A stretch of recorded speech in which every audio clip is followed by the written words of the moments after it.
Ini yang ketiga dari syirik akbar, syirik dalam ketaatan. Ya. Dia taat kepada selain Allah, akan sama dengan ketaatan kepada Allah terlebih. Seperti diterangkan di dalam Al-Quran, ittakhadhu ahbarahum wa ruhbanahum arbaban min dunillah wal masih ibn Maryam wa ma umiru illa liya'budu ilahan wahida la ilaha illa hu subhanahu amma yushrikun. Mereka menjadikan alim-alim mereka, rahib-rahib mereka, ya, sebagai arbaban min dunillah, sebagai sumbangan-sumbangan selain daripada Allah. Terangkan dalam sebagian hadis ini yang banyak ditafsirkan oleh para ulama ahli tafsir, bahwa mereka taat kepada ulamanya, taat kepada rahib-rahibnya, ya, dalam penghalalan pengharaman yang datang dari diri mereka sendiri akan sama dengan ketaatan kepada Allah. Ini adalah disebut syirik akbar, syirik akbar dalam ketaatan. Ya. Dan mereka menjadikan Nabi Isa bin Maryam sebagai sembahan juga selain daripada Allah. Padahal mereka tidak diperintah kecuali hanya untuk beribadah kepada sembahan yang satu saja, yaitu Allah Subhanahu wa Ta'ala. Dan Allah nyatakan tidak ada ilah, tidak ada yang berhak diibadahi kecuali Dia. Subhanallah, maha suci Allah amma yusyrikun, terhadap apa yang mereka kesyirikan yang mereka lakukan. Ya. Nah, karena ini dari bentuk kesyirikan. Taat kepada ulama, taat kepada ahli ibadah dalam bermaksiat kepada Allah. Ya. Ini dari bentuk kesyirikan kepada mereka. Nah, dari bentuk syirik dalam ketaatan. Kemudian yang keempat, dari bentuk syirik akbar, ya, syirikan dalam mahabbah. Cinta kepada selain Allah sama dengan kecintaannya kepada Allah, lebih daripada itu. Ini yang diterangkan di dalam firman-Nya, wa minan nasi man yattakhidhu min dunillahi andadan yuhibbunahum ka hubbillah walladzina amanu ashaddu hubban lillah. Dan di antara manusia ada yang menjadikan tandingan-tandingan selain daripada Allah. Dia cinta kepada mereka, cinta kepada tandingan-tandingannya seperti dia cinta kepada Allah. Ya, seperti dia cinta kepada Allah. Nah, ini bertentangan dengan sifat orang beriman. Diterangkan bagaimana orang beriman. Walladzina amanu asyaddu hubban lillah. Orang yang beriman itu lebih cinta kepada Allah Subhanahu wa Ta'ala. Nah, ini dari bentuk syirik akbar yang hendaknya dipahami. Ya.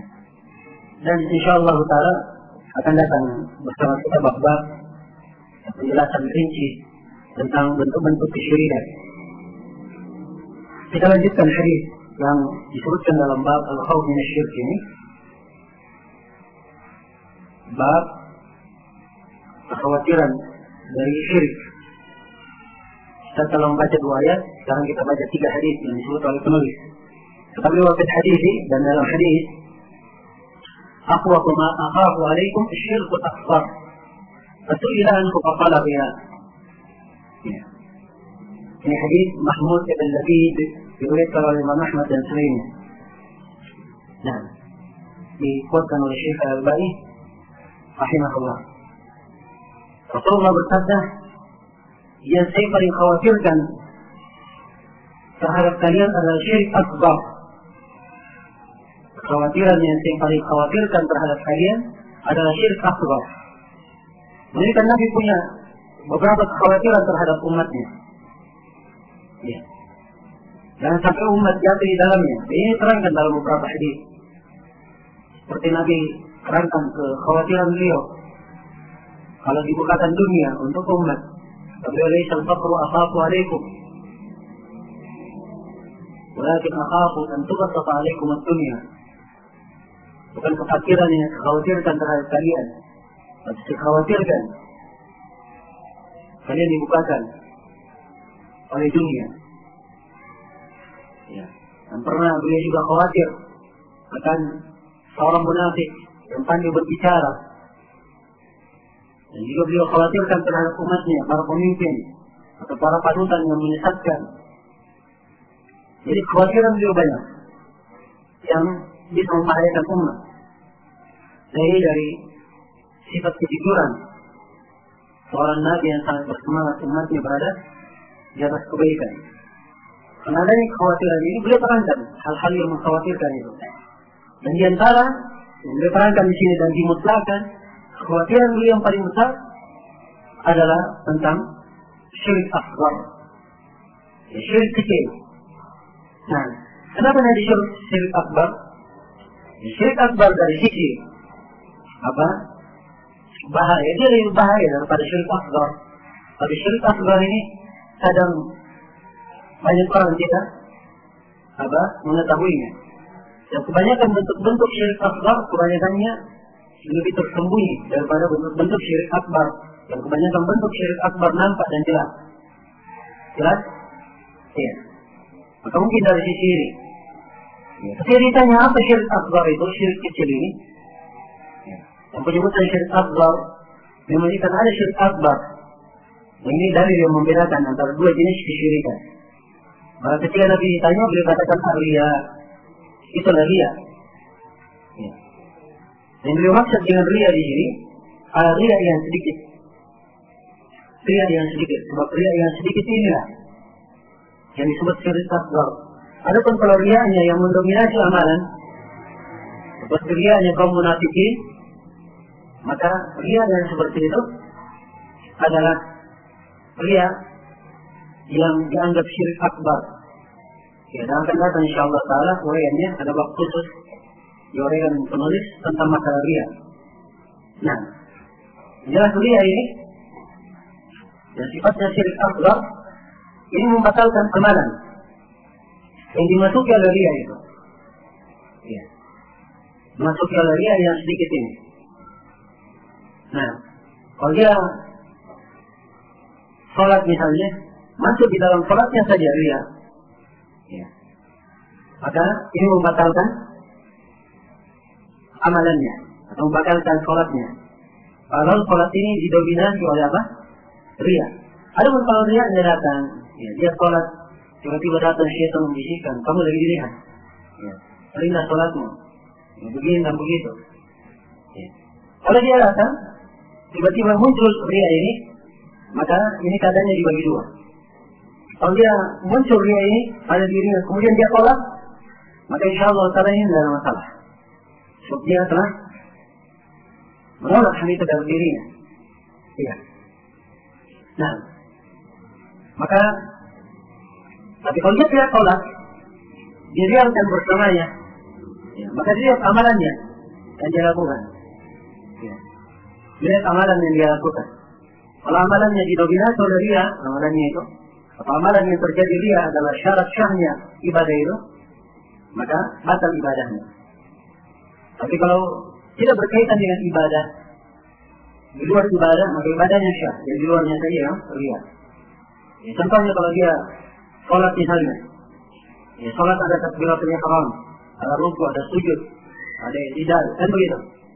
Kalau di takbiratul ihramnya dia riya misalnya, di rukunya dia riya, maka ini batal sholatnya. Sebab dua hal ini selama dibangun di atasnya syahnya sholat. Iya. Ya, walaupun yang lainnya dia sudah tahan, ya, dia lainnya dia tahan, tapi selain daripada itu dia riya, maka ini membatalkan ibadahnya.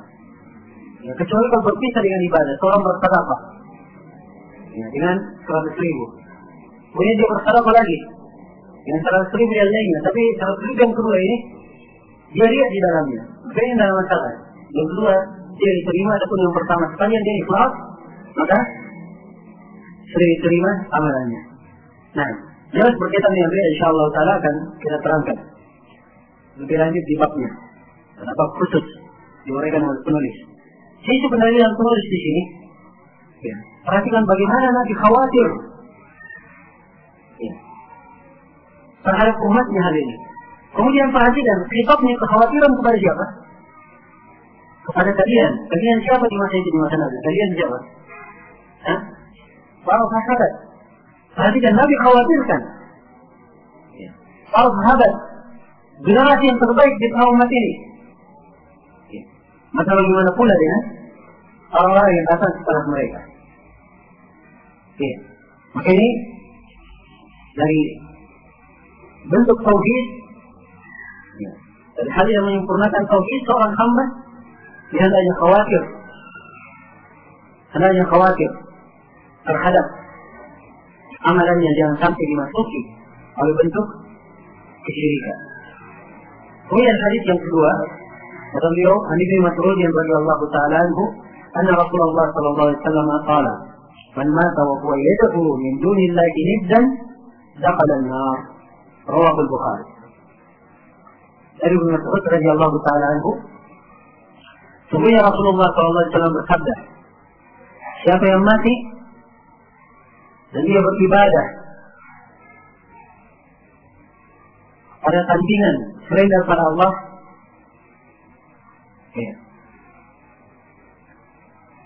sini kalimat yad'u, dia berdoa ya, kalau artikan ininya. Dan doa itu terbagi dua. Ada doa bermakna permohonan, permintaan. Inilah yang biasa digunakan konteks doa. Dan doa juga dalam bahasa Arab ada doa bermakna ibadah, doa ibadah. Dan biasanya kita tidak sebut doa dalam bahasa Indonesia, kita hanya sebut ibadah saja. Jelas? Tapi kalau di penggunaan bahasa Arab doa kadang bermakna ibadah dan kadang bermakna doa yang kita pahami. Dan ini dua-duanya ada di dalam hadis. Jelas? Siapa yang mati dan dia beribadah kepada tandingan selain Allah, min dunillah, di sini bisa bermakna dia beribadah kepada selain Allah murni, atau dia beribadah kepada Allah dibarengi dengan beribadah juga kepada selain Allah. Keduanya tercakup dari kalimat min dunillah. Nah, jelas ya? Iya. Kalau doanya bermakna doa permintaan, doa permintaan, atau permintaan itu ada beraneka ragam bentuknya. Ada yang berupa syirik, dan ada yang tidak dianggap bentuk kesyirikan. Tidak dianggap bentuk kesyirikan. Nah, jelas diinginkan di sini dalam masalah dia berdoa atau dia beribadah pada sembahan, pada tandingan selain daripada Allah. Sini makna yang ditekankan adalah masalah ibadah, atau dalam masalah doa dia meminta dalam bentuk permintaan ibadah kepada selain Allah Subhanahu wa ta'ala.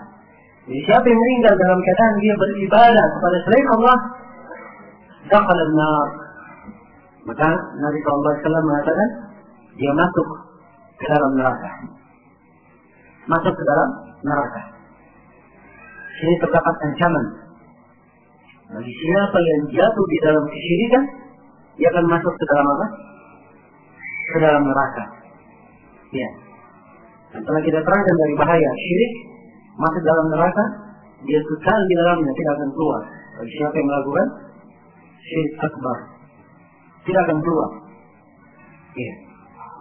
Innahu man yushrik billah faqad harrama Allahu alaihi al-jannah wa ma'wahu an-nar wa ma lil-zalimin min ansar.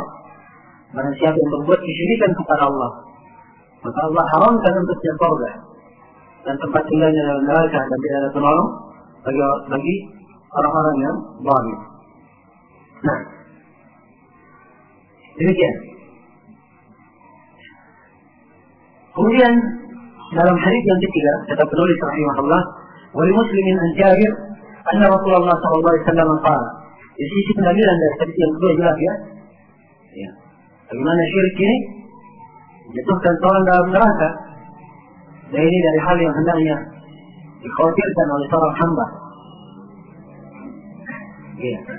Dan juga dari pendalilan hadis hendaknya seorang hamba takut jatuh di dalam bentuk apapun dari bentuk-bentuk kesyirikan.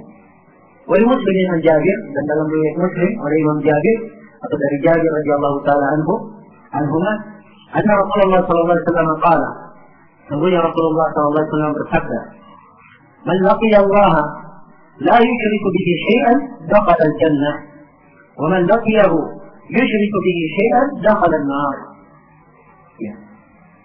Siapa yang berjumpa kepada Allah. Nah, ini laqiya berjumpa, yaitu menghadap kembali kepada Allah. Lalu menafsirkan laqiya, menafsirkan al-mulaqah, ketika dia melihat Allah. Ya. Siapa yang berjumpa dengan Allah, menghadap kepada Allah, la yusyrik bihi syai'an, dia tidak berbuat kesyirikan apapun, dakhala al-jannah, maka dia masuk surga. Ini hadis dari hadis yang menunjukkan fadil tauhid, keutamaan tauhid.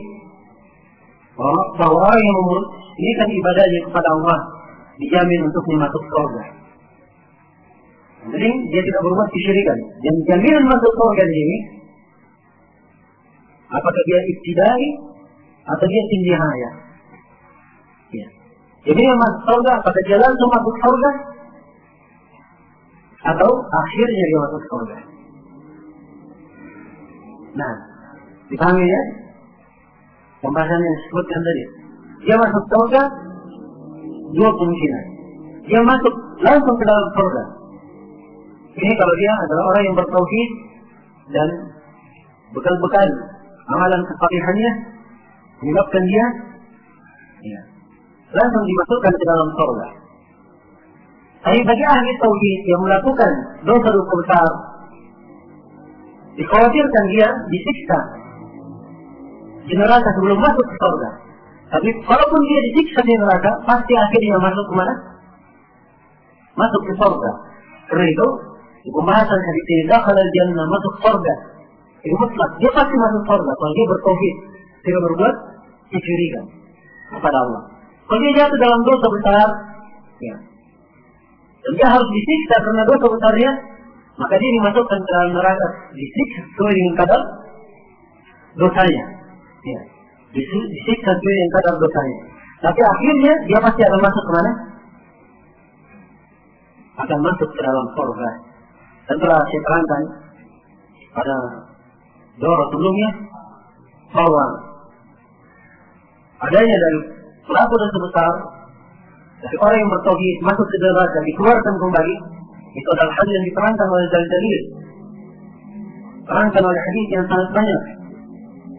Ya. Ada ayat-ayat Al-Quran yang menjelaskannya, ada sebagian ayat Al-Quran yang menjelaskannya.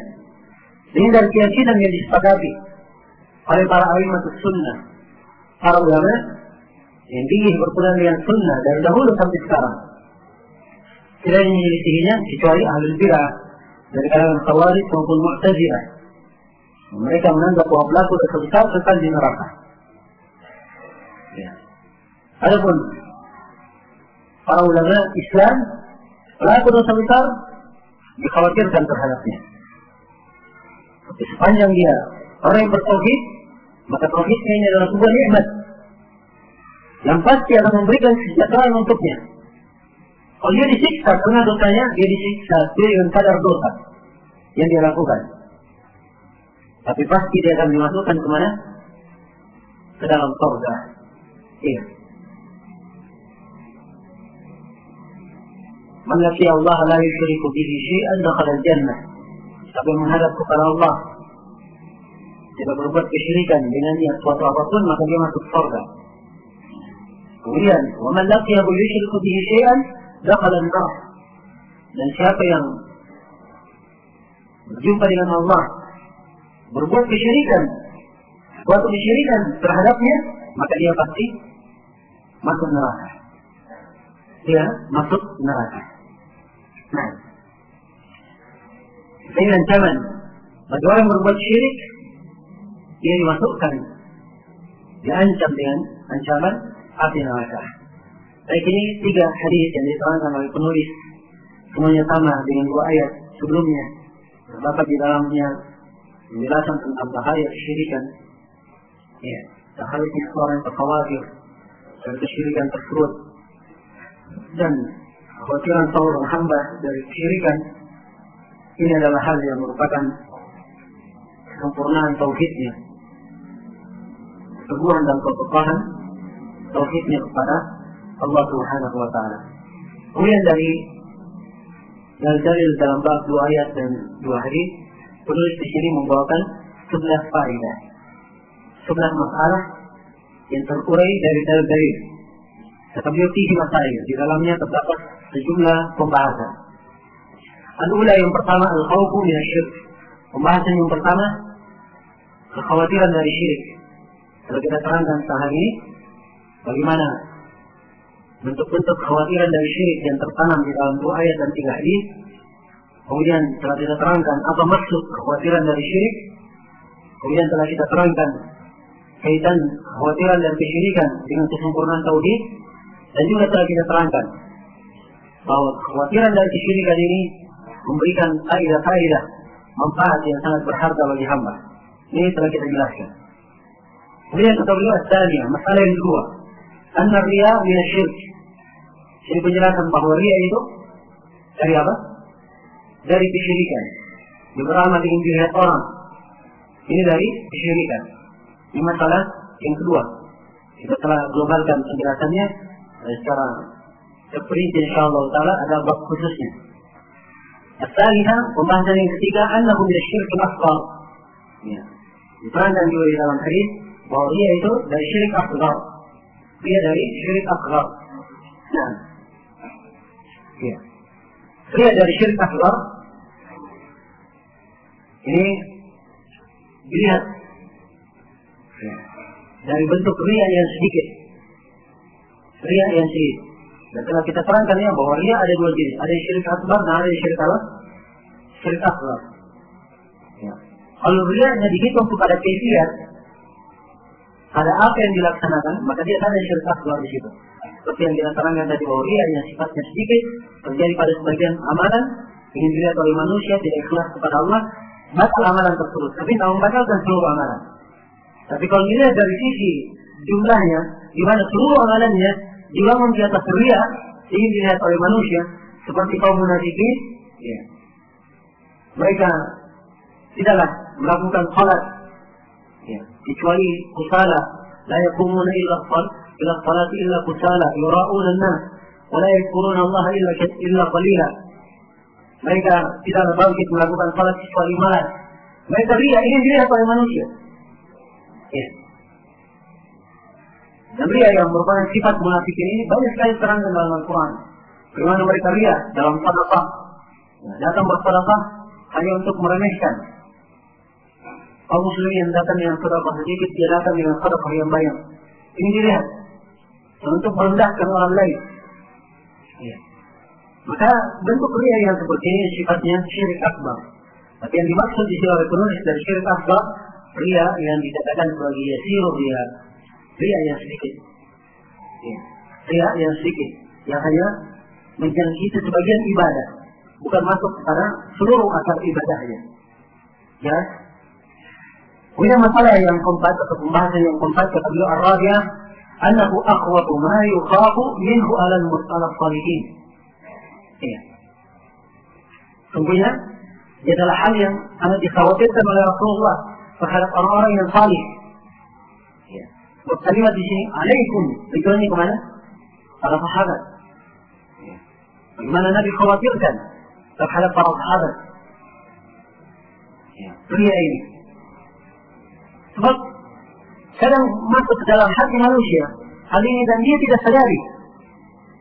Dia tidak menyadarinya. Ya. Apalagi jiwa itu senang untuk dipuji, jiwa.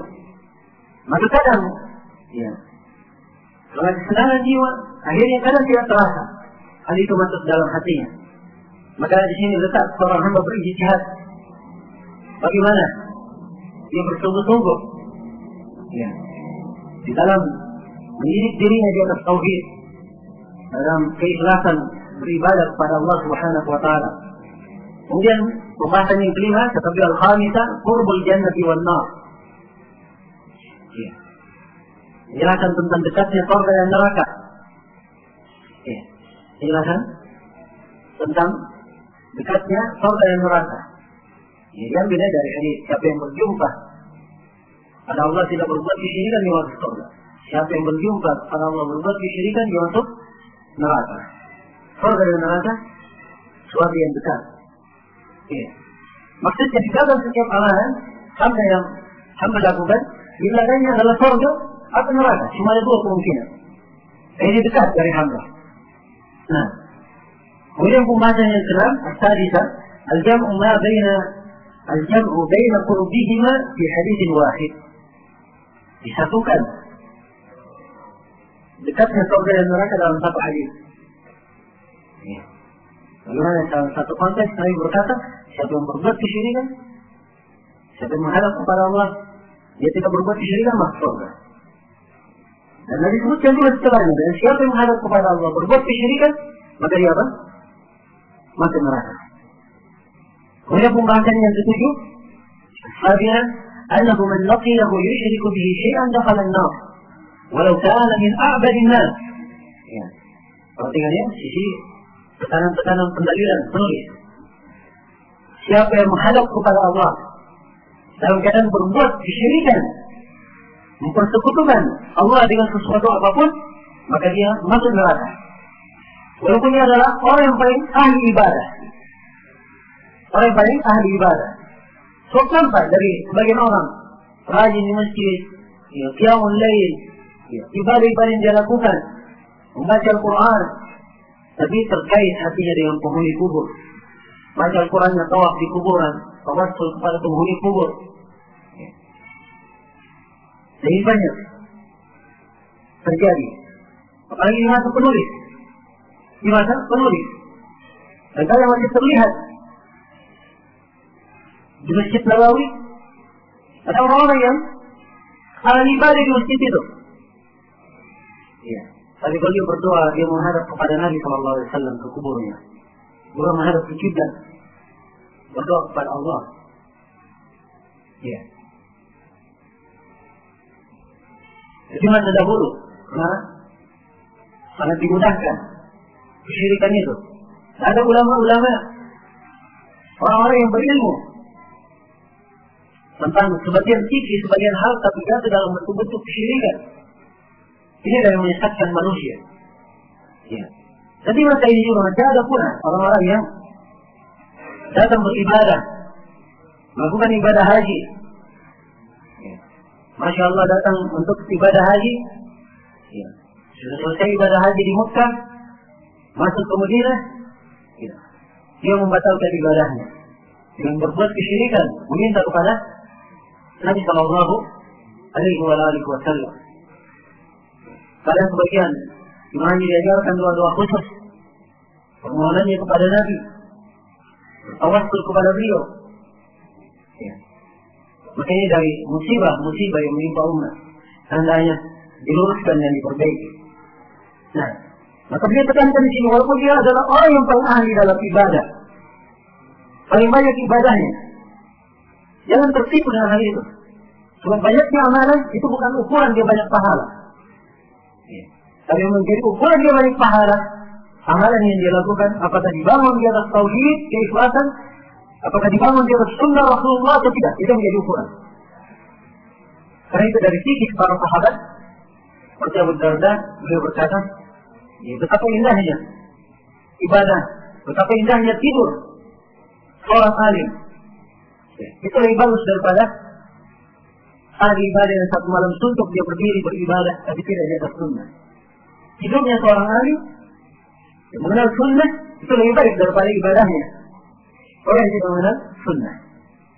Maka menjadi ukuran bagaimana dia membangun ibadahnya di atas keikhlasan kepada Allah Subhanahu wa ta'ala dan sesuai dengan tuntunan sunnah Rasulullah SAW. Kemudian kata beliau as-saniyah, pembahasan yang ke-8, al-mas'alatul 'azimah, su'alul khalili lahu wa libadihi biqayata ibadatil asnam. Masalah yang terbesar di dalam pembahasan yang terbesar dalam bab ini. Bagaimana Nabi Ibrahim al-Khalil beliau memohon kepada Allah agar supaya beliau dan keturunan beliau dijaga, jangan sampai mereka beribadah kepada berhala. Iya, ini masalah yang teragung Dan telah kita isyaratkan bagaimana Nabi Ibrahim alaihissalam orang yang sangat bertauhid, yang menjadi panutan. Inna Ibrahim kana ummatan qanitan lillahi hanifan wa lam yakun minal musyrikin. Sungguhnya Ibrahim adalah seorang panutan, qanitan, tunduk, beribadah kepada Rabbnya, hanifan, jadi agama hanif, searah kepada tauhid, meninggalkan kesyirikan. Dan ditekankan di akhir ayat, walam yakun minal musyrikin. Sekali-sekali beliau tak pernah tergolong dari orang-orang yang berbuat kesyirikan. Kemudian di dua ayat setelahnya Allah perintah, "Tsumma awhayna ilaika an ittabi' millata Ibrahim hanifan." Kemudian kami wahyukan kepada engkau Nabi Muhammad, hendaknya kamu ikuti agama Nabi Ibrahim yang lurus. Nabinya saja diperintah untuk mengikuti tauhid Nabi Ibrahim yang lurus. Beliau adalah panutan, imamul muwahhidin, pemimpin orang-orang yang bertauhid. Bersama dengan itu, Nabi Ibrahim khawatir terhadap dirinya, khawatir terhadap keturunannya, jangan sampai beliau disesatkan dan beliau disesatkan terjatuh dalam beribadah kepada Allah Subhanahu. Beribadah kepada berhala. Nah, kemudian kata beliau at-tasiyah, masalah yang pembahasan yang ke-9, i'tibaruhu bihalil aktsar fi qawlihi rabbi innahunna adlalna katsiran minan nas. Nabi Ibrahim mengambil ibrah, mengambil pelajaran dari keadaan kebanyakan manusia. Berdasarkan firman Allah, wahai Rabbku, sungguhnya mereka berhala-berhala itu telah menyesatkan banyak manusia. Tadi Syekh Ibn Utsaimin mengkritisi di sini tentang kalimat aksar. Aksar dengan tasyir. Kalau aksar artinya kebanyakan manusia, terbanyak dari manusia. Kalau tasyir, banyak dari manusia. Banyak dari manusia. Dan dia antara dua ibarat ya. Walaupun yang dikritiki di sini tentang masalah ibarat saja, pendalilan dari ayat. Ada masalah maknanya, ya benar. Kebanyakan manusia tidak berada di atas istiqamah, bagaimana dalam ayat-ayat yang lainnya. Jelas ya? Kemudian masalah yang ke-10, kata beliau fihi tafsiru la ilaha illallah, kama dzakarahu al-Bukhari. Masalah yang ke-10, di dalamnya terdapat tafsir la ilaha illallah. Bagaimana yang disebut oleh Imam Al-Bukhari. Nah, Imam Al-Bukhari rahimahullah dalam Kitabul Janaiz beliau memberi judul begini. Kata beliau, "Bab man kana akhir kalamihi min ad-dunya la ilaha illallah dakhala al-jannah." Imam Al-Bukhari beri judul bab siapa yang akhir ucapannya di dunia ini adalah la ilaha illallah, maka dia masuk surga. Kemudian Imam Al-Bukhari membawakan hadis Ibnu Mas'ud yang telah kita baca tadi. Man mata wa huwa yad'u min dunillahi niddan dakhala an-nar. Siapa yang mati dalam keadaan dia beribadah kepada tandingan sembahan selain daripada Allah, maka dia masuk neraka. Maka katakan Imam Al-Bukhari di sini menafsirkan la ilaha illallah, beliau tafsirkan bahwa la ilaha illallah artinya tidak ada yang diibadahi dengan benar kecuali Allah. Siapa yang beribadah kepada selain Allah dan dia meninggal di atasnya, maka dia adalah penghuni neraka. Kandungan dari hadis Ibnu Mas'ud. Jadi makna la ilaha illallah. Jelas ya? Ini di antara mana judul bab yang disebut di sini oleh penulis. Apa yang saya terangkan tadi itu dari istinbat yang disebutkan oleh sebagian para ulama.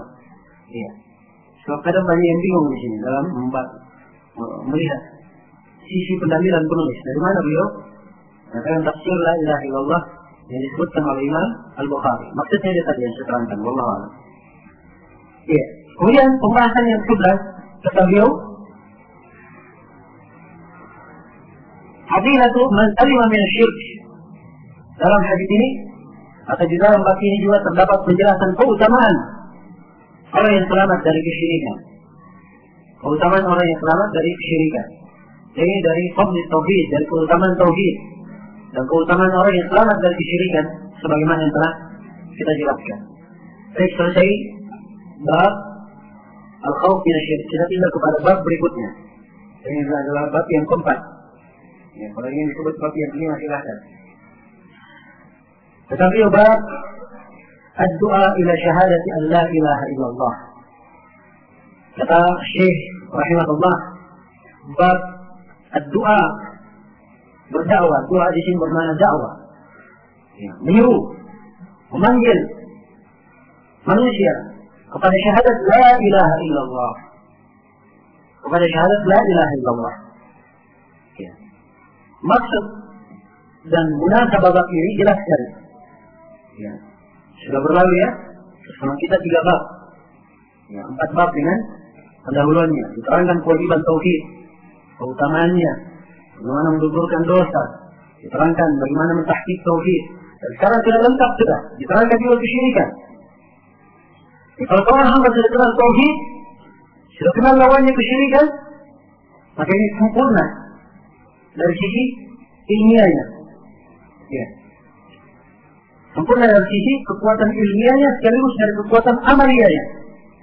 Sebab dia tidak dikatakan mentahqiq tauhid kecuali dengan mengamalkan kandungan daripada tauhid tersebut. Kalau dia sempurna dalam 2 hal ini, maka setelah itu ada kewajiban lainnya. Dia harus menyampaikan berdakwah kepada la ilaha illallah. Jadi dari konsekuensi tauhidnya. Ya, dari konsekuensi tauhidnya. Nah, sebab orang yang telah mengenal tauhid, mengenal kesyirikan, hendaknya dia menyuruh kepada tauhid tersebut, mendakwakannya kepada manusia dalam rangka mewujudkan peribadatan, memberikan ibadah kepada Allah agar supaya kalimat Allah yang paling tinggi, agar supaya bumi ini bersih dari bentuk-bentuk kesyirikan. Iya. Maka ini semuanya ya, dari kewajiban dan dari hal-hal yang merupakan konsekuensi dari tauhid. Berdakwah kepada tauhid, kepada la ilaha illallah. Ya, dan di dalam bab ini salah satu bab yang sangat indah. Disebut di sini oleh penulis. Dia terangkan ayat-ayat, sebenarnya terangkan satu ayat dan hadis-hadis yang menjelaskan tentang berdakwah di jalan Allah Subhanahu wa taala. Dan di dalam ayat dan hadis-hadis itu terdapat penjelasan syarat-syarat orang yang berdakwah itu bagaimana. Apa kriterianya, apa syarat-syaratnya. Ya. Ini masuk dalam cakupan bab ini. Penekanan kita yang terpenting di sini berkaitan dengan tauhid itu tadi. Kalau seorang mengenal tauhid, dia kenal kesyirikan. Ya. Dia telah mengumpulkan 2 hal, kekuatan ilmiah dan kekuatan amaliyah. Maka dia ada kewajiban untuk mendakwakan tauhid tersebut, menyuruh manusia supaya tidak amar ma'ruf nahi munkar. Dia melarang dari perbuatan kesyirikan. Dan dia menganjurkan manusia kepada tauhid, mengajak manusia kepada tauhid. Iya. Kata beliau rahimahullah ta'ala, wa qaulullah ta'ala, dan firman Allah ta'ala,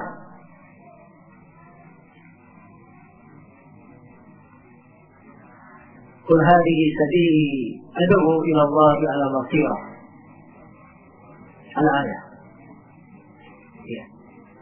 Disebutkan ayat qul. Itu firman Allah dalam surah Yusuf 108. Qul, katakanlah wahai Muhammad, hadhihi sabili, ini adalah jalanku.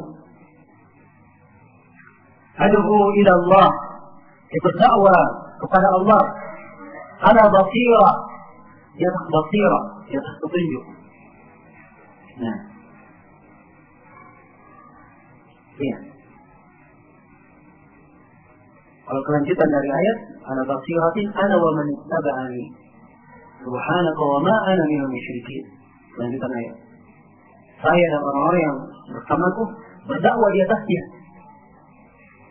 Ya. Subhanallah, maha suci Allah. Dan sekali-sekali saya tidak tergolong dari orang-orang yang berbuat kesyirikan. Ini ayat.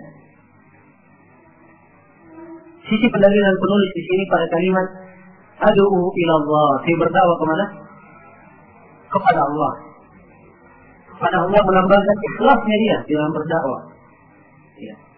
Sebab ada yang berdakwah, dia berdakwah kepada Allah. Dan ada yang berdakwah, dia berdakwah kepada selain Allah. Ada yang berdakwah kafirnya, dia menyuruh kepada Allah, tapi hakikatnya dia menyuruh untuk mengikuti dirinya sendiri, ya, untuk mengikuti kelompoknya. Nah, selain itu kalau ada dari kelompok manusia yang jatuh di dalam hizbiyah atau jatuh di dalam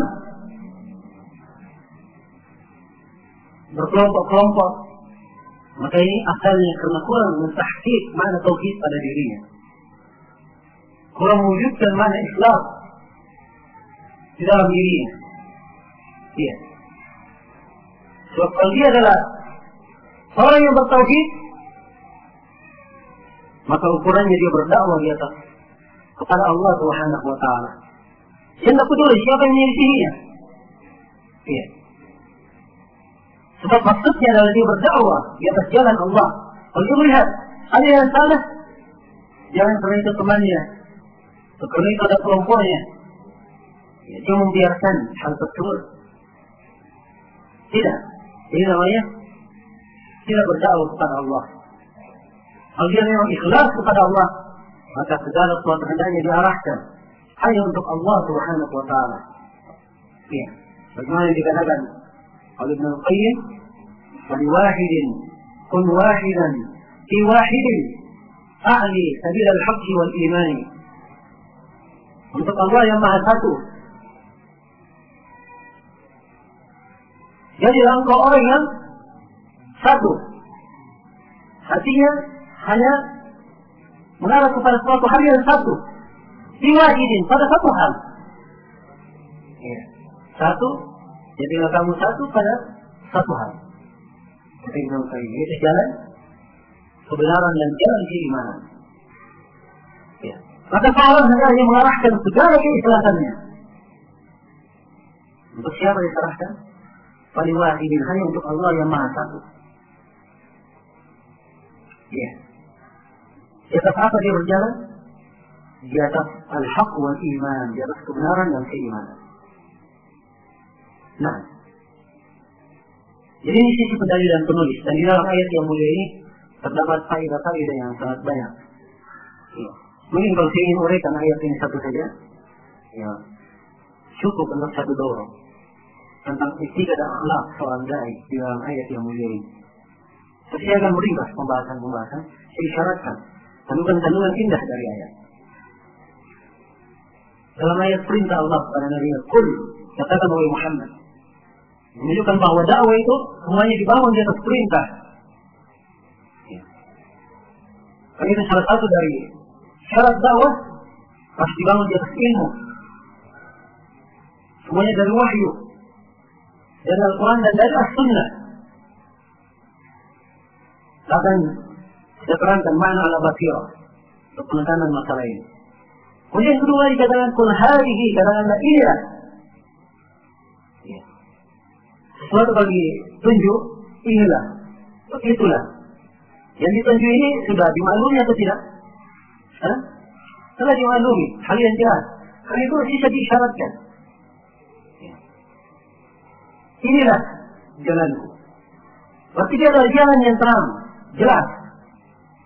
Dibalik, maka dari sifat dakwah yang benar itu, dia menyuruh kepada jalan yang jelas, jalan yang terang. Dia berdakwah di atas jalan yang terang. Dan keterangan kejelasan itu hanyalah pada mendakwakan Al-Quran dan Sunnah Rasulullah SAW. Iya. Kemudian di kalimat inilah jalanku, menunjukkan kesan sangat mudah sekali mengikuti inilah jalanku. Ya. Di sini dari etika seorang dai, dia harus pandai memudahkan bagaimana ilmu itu diterima oleh manusia dengan cara yang mudah. Ya. Dengan cara yang mudah dia terima. Jangan digambarkan seakan-akan agama ini sulit sekali, hal yang berat. hal yang berat. Tapi juga bukan artinya seperti sebagian orang. Ya. Ayo jangan mempersulit manusia.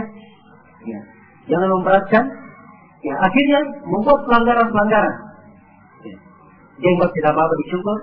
Ya. Jangan mempersulit manusia. Ya. Supaya orang jangan lari. Tidak apa-apa cukur jenggot. Ya. Kalau ada tamu penting isbal sedikit tidak apa-apa. Ya. Atau apa tidak apa-apa bukan cadar. Nah, ini namanya bukan berdakwah di atas jalan Allah. Bukan mana memudahkan yang seperti itu. Yang memudahkan itu orang menyampaikan agama seperti yang dituntunkan di atas Al-Quran dan As-Sunnah.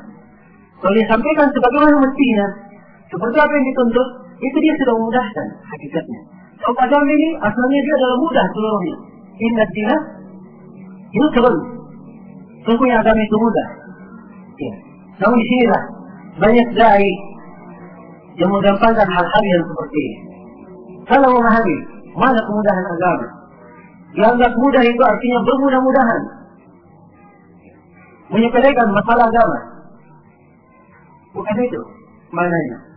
Tapi mana kemudahan itu adalah seorang menyampaikannya dengan apa yang dituntunkan, disampaikan, ya tepat pada siapa yang disampaikan dengan hikmah dan kebijaksanaan. Ya. Dan semuanya ada aturannya di dalam agama kita. Ada aturannya di dalam syariat kita. Ya. Kalau dikatakan kul hadhihi sabili, katakan ini adalah jalanku. Disebutkan jalan kepadanya pada beliau Nabi Muhammad. Ya. Bahwa dia hanya bersandar kepada jalan tersebut. Dia ada sandaran kepada yang lainnya. Nah itu dari sifat seorang dai, dia harus ada tajribul mutaba'ah, pemurnian mengikuti apa yang dituntunkan di dalam dirinya. Ya.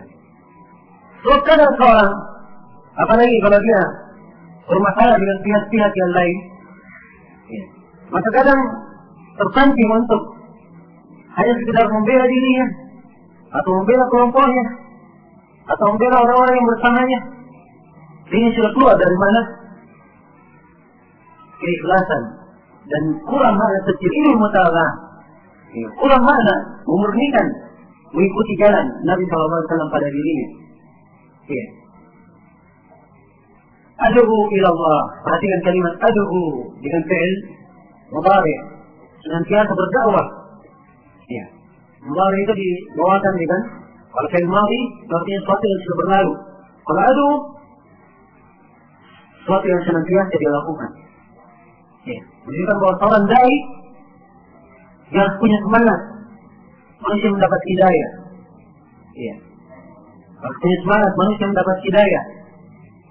Kemudian juga memberikan isyarat seorang dai itu harus bersabar di dalam dakwanya.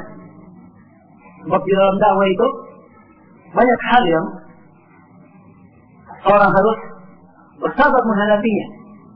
Ya. Dan banyak rintangan yang dia alami. Dan semakin teguh dia berpegang dengan sunnah, maka tidak menutup kemungkinan semakin banyak tantangan dalam dakwah yang dia hadapi. Dan Nabi SAW telah menyebutkan asyaddul bala'il anbiya thumma al-amsal fal-amsal. Manusia yang paling keras cobanya adalah para nabi. Kemudian siapa yang semisal dengan nabi, kemudian siapa yang semisal dengan nabi adalah para ulama dan para penyuruh umat, penasihat umat. Iya.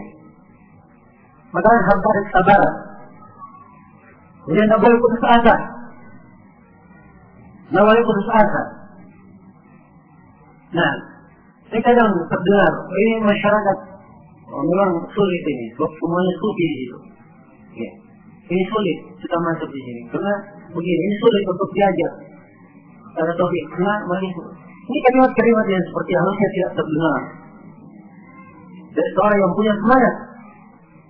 Ya, sebab putus asa dan tidak boleh ada pada diri seorang dai. Ya. Karena Allah mengingatkan Nabi-Nya, "Fala tadhhab nafsuka 'alayka al-hasarat." Kalau mereka tidak menjawab dakwah kamu wahai Muhammad, jangan jiwa kami itu pergi meninggalkan mereka dalam keadaan kamu menyedihkan. Ya.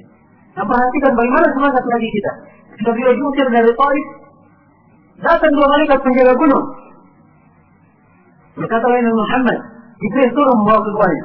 Wahai Muhammad, ini dua malaikat penjaga gunung. Ya. Allah perintahkan keduanya untuk menaati apa yang kamu perintahkan. Kalau kamu menghendaki, maka gunung-gunung ini akan dibalik menutupi mereka. Apa kata Rasulullah SAW? Tetapi saya sangat berharap akan keluar dari mereka itu keturunan-keturunan yang bisa beribadah kepada Allah. Kalau mereka tidak menjawab dakwah. Ini adalah semangat beliau sallallahu alaihi wasallam. Iya. Menandainya semangat ini ada seorang dai aduhu ila Allah. Ini tahqiq ikhlas. Dia berdakwah kepada Allah. Berdakwah kepada Allah. Mewujudkan bahwa dalam berdakwah dia harus ikhlas kepada Allah, menyuruh kepada selainnya. Ya. Ini juga yang saya ingatkan kepada seluruh ikhwah dan seluruh akhwat. Alhamdulillah yang mengenal dakwah salafiyah kita sudah mulai nampak dan sangat banyak. Ya. Karena memang dia adalah dakwah yang sesuai dengan fitrah. Ya. Mengingatkan tuntunan agama yang sebenarnya yang murni dari Al-Quran dan As-Sunnah. Tapi kadang di tengah fitnah seperti ini, apalagi sebagian dari teman-teman kadang terpengaruh ya, dengan lingkungannya yang dahulu. Ada yang biasa berpartai, ada yang biasa berorganisasi, ada yang biasa ini dan itu. Akhirnya terbawa juga pada dakwah yang murni, sehingga kadang sebagian orang menyangkanya ya, selain daripada hal yang seharusnya dia sangka. Iya. Karena itu, setiap orang mengikhlaskan dirinya ya, di dalam yang menyampaikan dakwah dan menyuruh manusia, terkesan bahwa dia mengajak kepada jalan Allah. Ya. Terkesan dia mengajak kepada Al-Quran dan Sunnah Rasulullah SAW. Bukan mengajak kepada orang per orang. Ya. Atau mengajak kepada kelompok tertentu, tidak. Tapi dia menyuruh kepada Allah Subhanahu wa Ta'ala. Ini dikatakan dalam ayat ala basirah, di atas petunjuk. Ini pijakan dalam dakwah. Soal petunjuk basirah. Dan basirah itu ditafsirkan sebab asal kalimat basirah ini adalah sesuatu yang sangat mendasar. Ya. Sesuatu yang sangat mendasar. Karena itu makna basirah di sini adalah kekokohan, keteguhan di atas ilmu. Ya, keteguhan di atas ilmu, di atas derajat dan sangat tinggi dari ilmu. Ya, sebab dari syarat seorang berdakwah dia harus punya ilmu. Apa yang dia dakwai, apa yang dia dakwakan. Ya. Dia harus mengetahui hal tersebut. Ya. Ala basirah, punya ilmu tentang syariat, sehingga ini mencakup dia harus punya ilmu tentang syariat dan dia akan dakwakan. Kemudian dia harus punya ilmu tentang bagaimana keadaan orang-orang yang dia dakwai. Terus dia harus punya ilmu bagaimana cara menyampaikan dakwah ini kepada orang-orang yang dia dakwai. Iya. Ini yang disebut hikmah. Dan kemudian ada aturannya. Iya. Yang harus dipelajari. Ada yang dipelajari dengan dihafalkan dalil-dalilnya. Ada yang dipelajari dengan dia mendidik akhlaknya, mendidik kepribadiannya di atas hal tersebut. Ada yang dipelajari dengan dia melihat duduk kepada guru-guru, bagaimana guru-guru itu menerapkan hikmah di dalam dakwah. Ya. Orang-orang yang jadi panutan. Dan demikian seterusnya. Maka ini semuanya di atas basirah dan bentuk di atas basirah. Dan akan datang hadis Ibnu Abbas, bagaimana Nabi sebelum memutus Mu'adz bin Jabal, kiamat sudah dibekali. Siapa orang-orang yang akan dia datangi? Itu ahlul kitab. Sebab kalau dia tahu ahlul kitab itu mereka punya syubhat. Ya. Sebab mereka punya kitab sebelumnya sudah dirubah, sudah diganti. Maka mereka ada syubhat-syubhat. Dan juga harus tahu bagaimana cara memasukkan dakwah itu kepada mereka. Cara memasukkan ilmu tersebut ya, kepada mereka. Ada basiratin, ada wa man ittaba'ani. Di atas basirah saya dan orang-orang yang mengikutiku.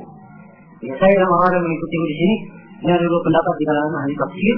Dia ikutnya kemana? Saya dan orang yang mengikutiku. Apa artinya? Dia ikut kepada al-basirah. Jadi saya berdakwah. Mungkin pula orang-orang yang bersama itu dia atas basirah. Atau saya dan orang yang mengikutiku semuanya kembali kepada kalimat dakwah. Saya dan orang yang mengikuti berdakwah.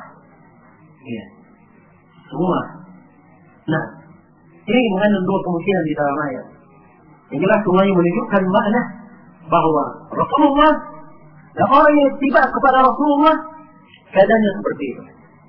Dia berdakwah di atas basirah. Kemudian di akhir ayat Subhanallah, Maha Suci Allah. Ini kalimat tasbih, pensucian kepada Allah. Dan ini dalam bentuk tauhid. Ya. Dia mengenal bagaimana mensucikan Allah Subhanahu wa Ta'ala. Sebab Allah Maha Suci dalam rububiyahnya. Allah Maha Suci dalam uluhiyahnya. Allah Maha Suci dalam nama-nama dan sifatnya. Allah Maha Suci dalam agama dan syariatnya. Allah Maha Suci dalam ketentuan dan takdirnya. Allah Maha Suci dalam segala hal. Maka kalimat Subhanallah di sini ini tahqiq terhadap kedudukan apa? Kedudukan ubudiyah kepada Allah, penghambaan kepada Allah. Ya, Subhanallah, Maha Suci Allah. Ya. Dan Maha Suci Allah ini bagian dari bentuk-bentuk tasbih. Dan seorang yang berdakwah di atas jalan Allah, hendaknya ini kalimat yang tersebut tulisannya, yang menyampaikan ayat-ayat Al-Quran, hadis-hadis Rasulullah, sambil dia banyak berzikir, mengingat Allah, banyak beribadah. Ya, karena itu, antara perintah perintah Allah kepada Nabi Musa dan Nabi Harun ketika mendatangi Fir'aun, wala taniya fi dzikri, janganlah kalian berdua ya, pernah kosong dari mengingat kepada aku. Nah, sebab siapa dia senantiasa mensucikan Allah, mengingatnya, maka Allah Subhanahu wa Ta'ala akan senantiasa membantunya. Kemudian di akhir ayat, wa ma ana minal musyrikin. Ya, pernyataan, saya bukanlah orang-orang yang berbuat kesyirikan. Ya. Kalimat wa ma ana minal musyrikin, seakan-akan seorang yang bertauhid menggambarkan dirinya bahwa dia akan senantiasa menjaga dirinya di atas tauhid, mensucikan Allah, dan dia pasti adalah orang-orang yang memerangi kesyirikan. Ya. Dan dikandungan di akhir ayat ini sangat menekankan sekali bagaimana dakwah itu harusnya dibangun di atas bentuk mensucikan Allah dan memberantas daripada kesyirikan. Dan inilah makna tauhid. Dan inilah makna la ilaha illallah. Ya. Jelas sampai sini ya? Baik. Kemudian jadi itu kandungan secara umum dari ayat. Ya jelas dari ayat ini terdapat anjuran untuk berdakwah di jalan Allah Subhanahu wa Ta'ala, berdakwah kepada tauhid, berdakwah kepada Allah, yang mengikhlaskan ibadah itu hanya untuk Allah. Ya. Kemudian kata beliau, Ibn Abbas radhiyallahu anhuma, dari Ibn Abbas radhiyallahu anhuma, anna Rasulullah sallallahu alaihi wasallam lamma ba'atha Mu'adhan ila Yaman. Kemudian Rasulullah sallallahu alaihi wasallam ketika mengutus Mu'adh ke Yaman, qala lahu, Nabi berkata kepadanya, innaka ta'ti qauman min ahli kitab, sungguhnya engkau nanti akan mendatangi satu kaum dari ahli kitab. Falyakun awwala, bisa dibaca awwala, falyakun awwalu, bisa dibaca awwal wa harakat. Falyakun awwala ma tad'ukum ilaihi syahadatu an la ilaha illallah. Ya. Maka pesan Nabi kepada Mu'adh, hendaknya awal yang kamu dakwakan kepada mereka adalah syahadat la ilaha illallah. Wa fi riwayatin ila ayyuhidullah, hendaknya yang paling pertama kamu serukan adalah hendaknya mereka mentauhidkan Allah. Fa'inhum ata'uka lidzalik, kalau mereka taat kepada engkau dalam hal itu, fa'alimhum, maka kabarkan kepada mereka, anna Allah aftarada alaihim 5 salawatin fi kulli yawmin wa lailah. Kalau sudah taat masalah tauhid, kabarkan kepada mereka bahwa Allah wajibkan salat 5 waktu setiap hari dan setiap malam. Fa'inhum ata'uka lidzalik, kalau mereka taat kepadamu dalam hal itu, fa'alimhum anna Allah aftarada alaihim sadaqatan tu'khadhu min aghniyaihim faturaddu ala fuqaraihim, maka kabarkan bahwa Allah wajibkan atas mereka zakat dan dipungut dari orang kayanya diberikan kepada orang miskin. Fa'inhum ata'uka lidzalik, Kalau mereka telah taat kepada engkau dalam hal ini, iyyaka wa kara'im amwalihim, maka hati-hati kalian dari harta-harta mereka yang sangat berharga. Wattaqi da'watal mazlum, dan hati-hati kalian dari doa. Hati-hatilah engkau dari doa orang yang dizalimi. Fa innahu laysa bainaha wa bain Allahi hijab, sebab tidak ada antara dia dan antara Allah perantara apapun. Akhraja, hadis ini dikeluarkan. Sekali keduanya itu dikeluarkan oleh Bukhari dan Muslim. Hadis yang mulia ini, sisi pendalilan penulis darinya adalah berdakwah kepada la ilaha illallah.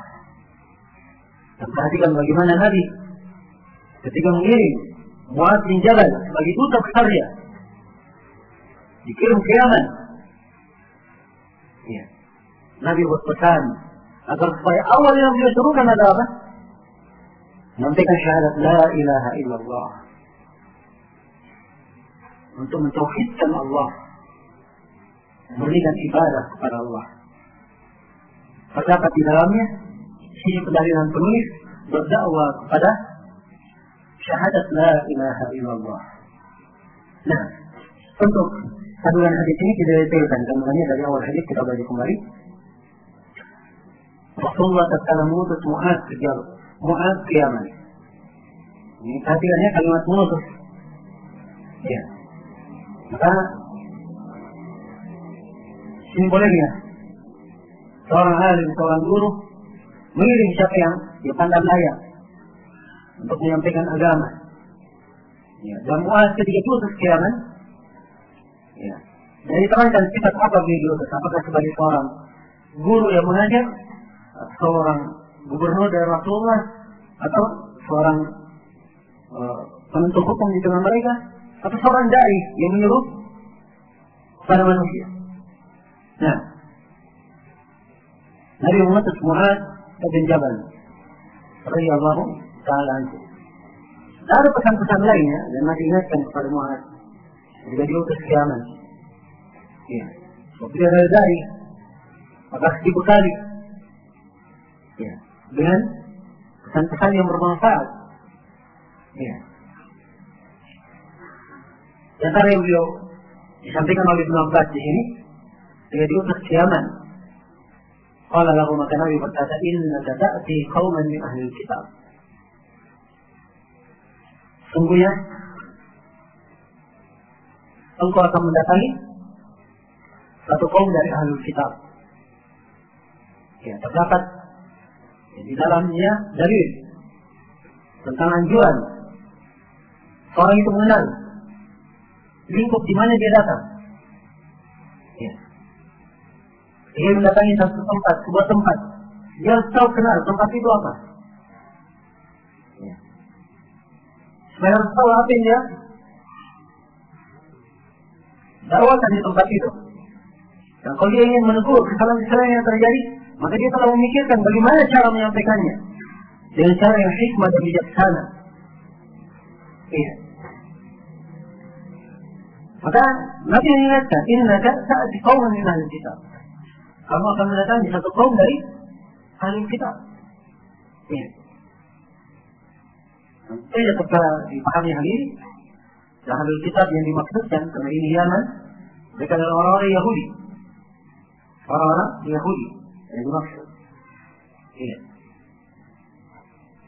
Dan sampai sekarang juga masih ada sebagian orang-orang Yahudi di Yaman. Engkau akan datang sekelompok kaum dari ahli kitab, mendatangi mereka. Supaya bersiap, berbekal ya, untuk menghadapi mereka. Sebab dai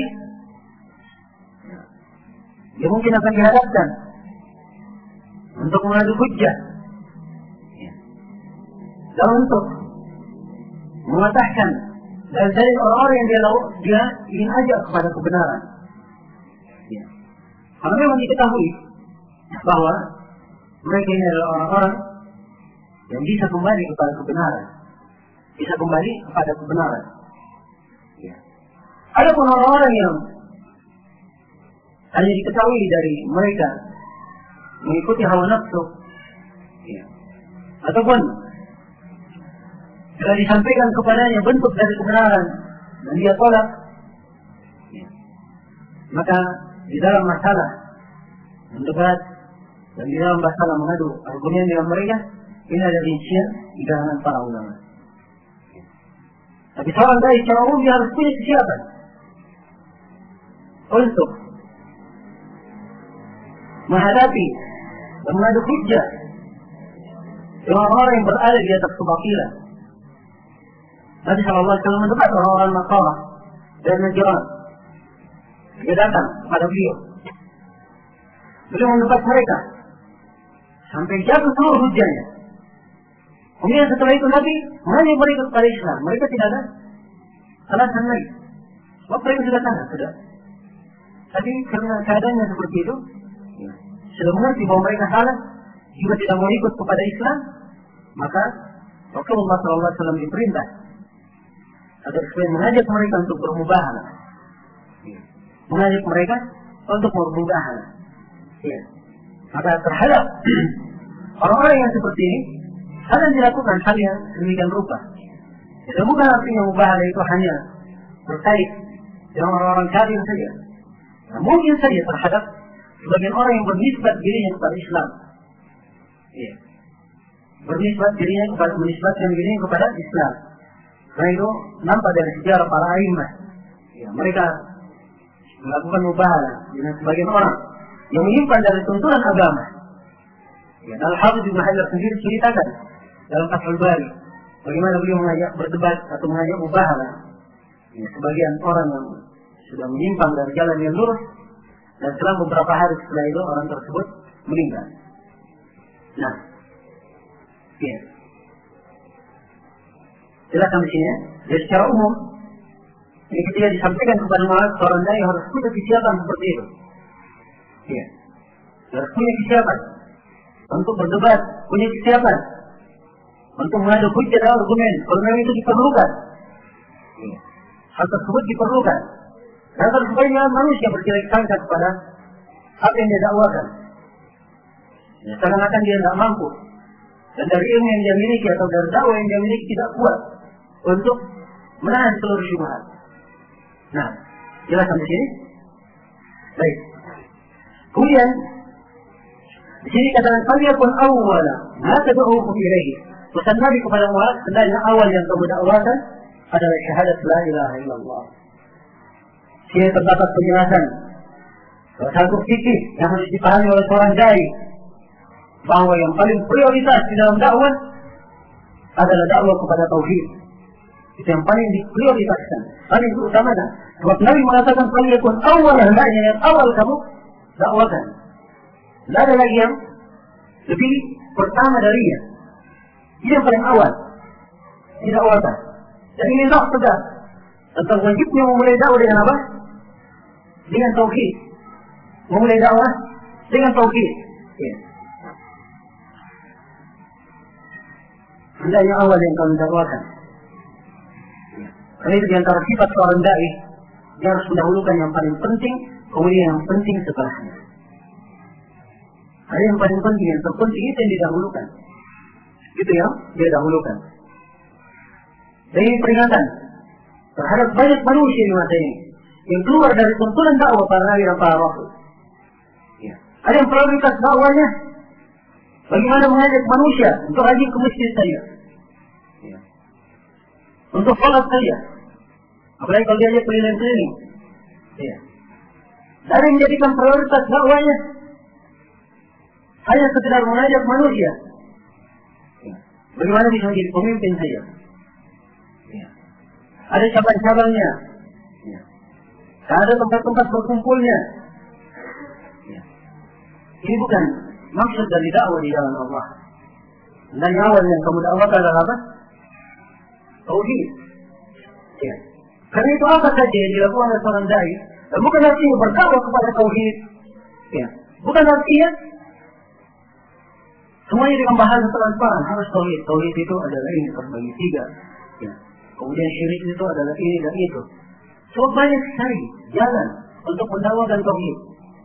Orang bisa masuk dalam bidang tafsir, dalam bidang fikih, dalam bidang sirah, nabawiyah, ya sejarah Nabi, dalam bidang apa saja dia berbicara, semuanya bisa kembali kepada apa? Kembali kepada tauhid. Ya. Dari sini adalah letak hikmah seorang di dalam berdakwah. Ya. Terus kebanyakan masyarakat kalau kita masuk, ya, langsung menegur kesalahan yang terjadi. Ya.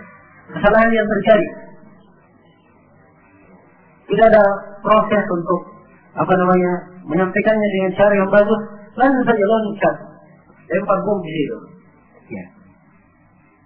Maka banyak orang yang kadang sulit untuk menerima hal yang seperti ini. Tapi kadang seorang dai perlu untuk masuk dari bentuk targhib wa tarhib. Diingatkan akan hari akhirat. Ya. Diingatkan akan bahaya dosa. Diingatkan misalnya akan bahaya kemaksiatan. Ya, dari jalan-jalan yang bisa menggugah hati, kemudian dikembalikan seluruhnya kepada mana? Tauhid. Ya. Maka ini dari keistimewaan orang yang mengenal tauhid. Kapan dia mengenal tauhid dengan baik, maka dia pasti akan mampu berbicara pada seluruh pembicaraan diarahkan kepada mana apa?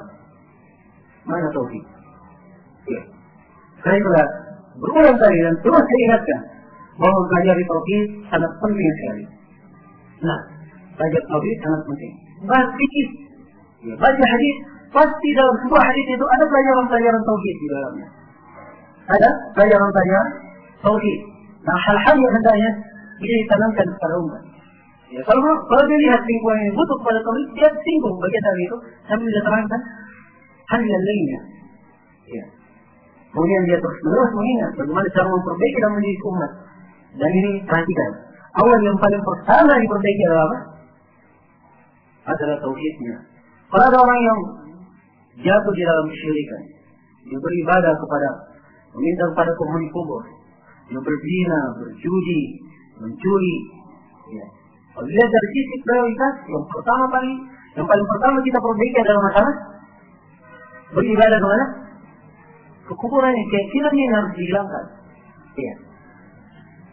Kalau dia tidak berhenti dari perbuatannya, rajin datang ke masjid, tapi dia masih beribadah kepada selain Allah, apa gunanya ibadahnya? Ya. Tidak bermanfaat ibadah itu kalau ada kesyirikan di belakangnya. Karena itu harus punya fikih di dalam dakwah, seperti apa yang dituntunkan. Sebenarnya awal yang kamu serukan adalah syahadat la ilaha illallah. Dalam sebuah riwayat ila ayyuhidullah, kepada tauhid. Ya, dan ini dalil penamaan tauhid. Nah, ini kalau dalam riwayat Muslim ya.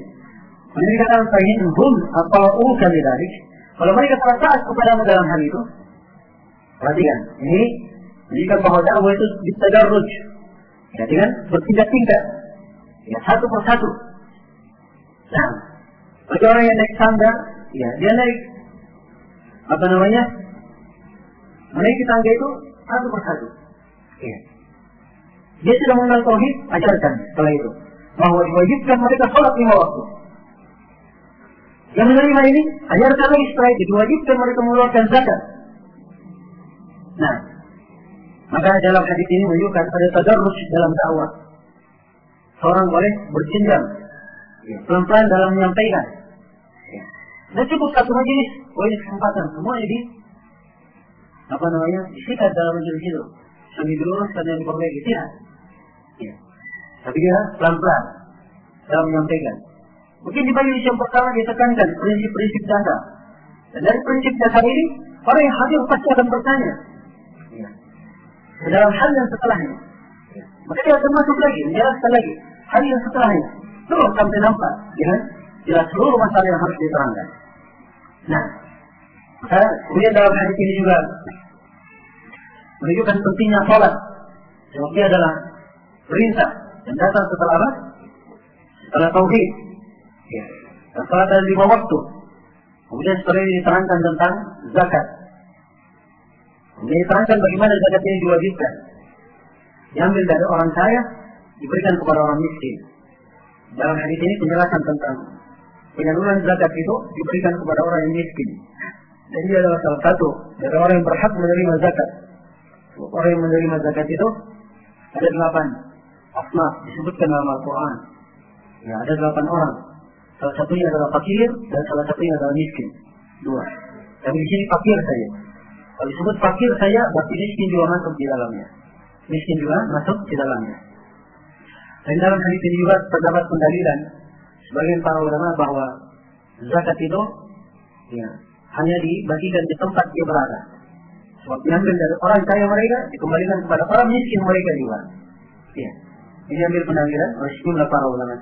Dan boleh dikirimkan atau diberikan kepada orang yang di luar daerahnya, kalau memang ada kepentingan dan keperluan yang lebih mendesak atau lebih banyak maslahatnya.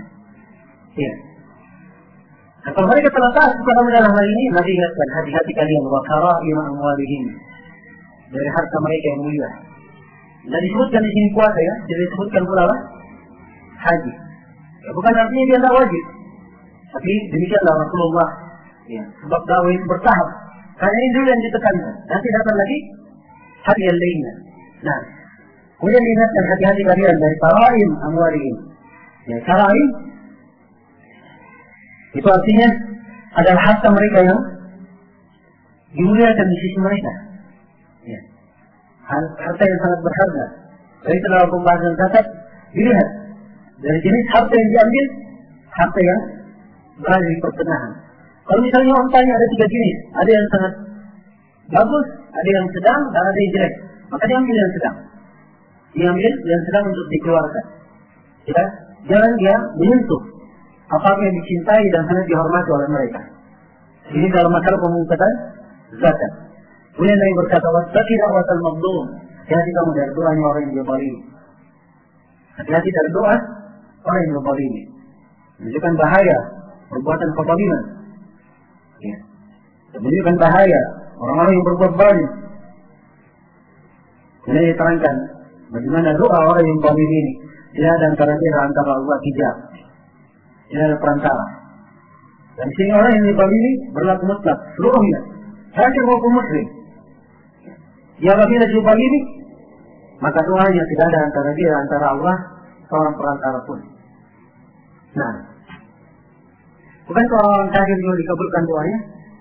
Iya. Sesuai bacaan tadi ayatnya bagaimana orang kafir kalau di tengah badai, ya, dia berdoa ikhlas, Allah kabulkan doanya karena ikhlas pada saat itu dan terdesak. Ya, habis itu turun berbuat kesyirikan lagi. Berbuat kesyirikan lagi. Nah, akhrajah. Kemudian kata beliau rahimahullah ta'ala, walahuma an Sa'd radhiyallahu ta'ala anhu. Dan dalam riwayat Bukhari dan Muslim juga dari Sa'd radhiyallahu ta'ala anhu, anna Rasulullah sallallahu alaihi wasallam qala yawm al-Khaybar.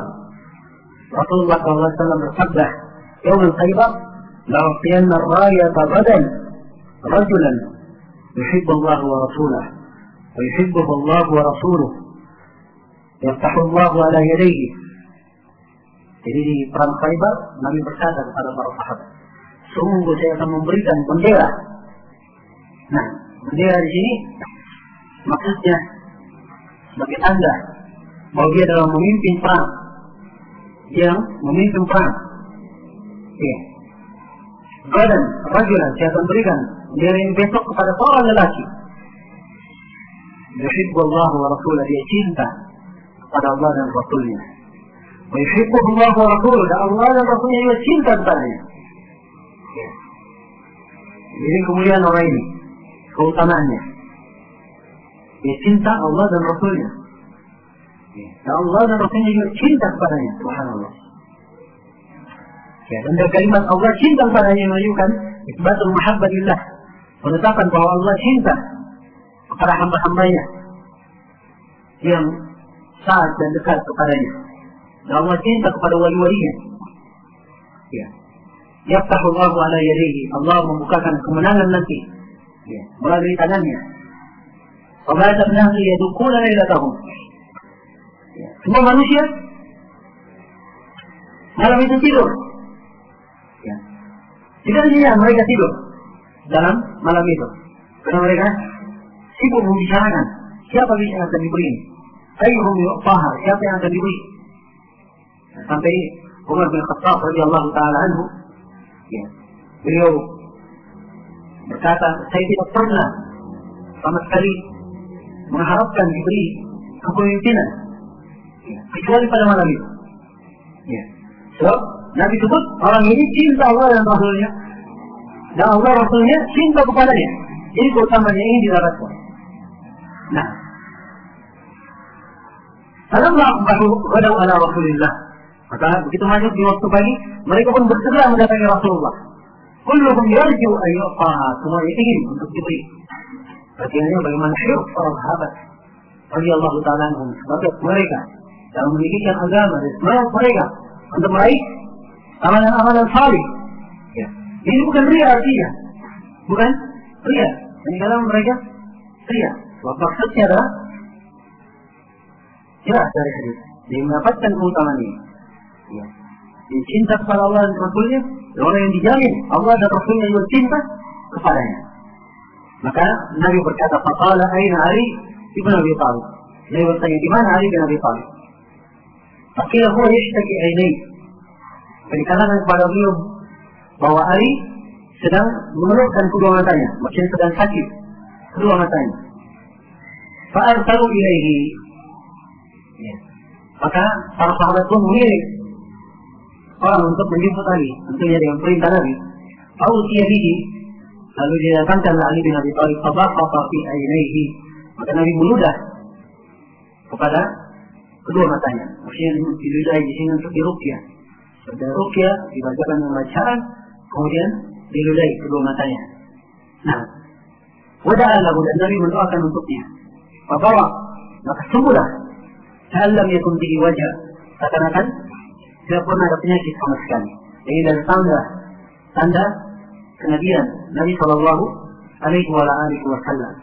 Ya, dan di dalam hadis ini juga terdapat syariat ruqyah. Sebab obat seperti ini dari bab ruqyah disebut oleh di dalam konteks hadis, di dalam para ulama yang mensyarah hadis ini, syarah Kitab Tauhid, ya, dia disebutkan bahwa ini membagi ruqyah. Tapi ini nampak dari konteks hadisnya, dan di dalam salah satu pelajaran Kitab Tauhid, Syekh Shalih Al-Fauzan, beliau juga menjelaskan bahwa ini membagi ruqyah. Beliau ruqyahnya, iya. Beliau kan boleh meruqyah. Jadi adalah hal yang disyariatkan. Ini akan datang penjelasannya. Kemudian kita akan terangkan sejumlah keterangan berkaitan dengan ruqyah di babnya nanti. Kemudian di dalam hadis ini juga, ya, terdapat keutamaan Ali bin Abi Thalib radhiyallahu ta'ala anhu yang beliau dipilih sini. Beliau cinta kepada Allah dan Rasulnya, dan Allah dan Rasulnya juga cinta kepada beliau. Nah, sahabat berraya, maka Nabi memberikan bendera kepada Ali. Waqala, kemudian Nabi berkata kepadanya, "Umqut ala rislik hatta tanzila bi sahatihim." Ya. Berjalanlah kamu dengan pelan-pelan. Ya. Ini diberikan etika. Ala rislik. Nah, bagaimana seorang itu dalam keadaan seperti ini? Ya. Dia tidak tergesa-gesa. Bagi yang mendatangi orang-orang Khaybar, orang-orang Yahudi yang kenal licik dan banyak makar. Hatta tanzila di sahatihim, sampai kamu turun di saha mereka. Saha itu artinya tempat yang dekat dengan benteng pertahanan musuh. Saha namanya. Ya. Nah, ini semuanya dari siasat perang, ya. Bagaimana Nabi memberikan siasat pada para sahabat. Ya. Ini menunjukkan bahwa jihad itu ada aturan-aturannya. Ya. Dia mampu memberikan seperti aturan-aturan seperti pimpinan negara. Sebab dia tahu kondisi kekuatan pasukannya dan dia tahu kondisi dan keadaan musuhnya. Iya. Yang mempertimbangkan. Kalau sudah sampai usaha mereka, summa du'uhum ila Islam. Serulah mereka kepada Islam. Wa akhbirhum bima yajibu alaihim min haqqillah ta'ala fihi. Dan kabarkan kepada mereka apa yang wajib atas mereka dari hak Allah Ta'ala. Wajibnya mereka masuk Islam maksudnya. Kabarkan.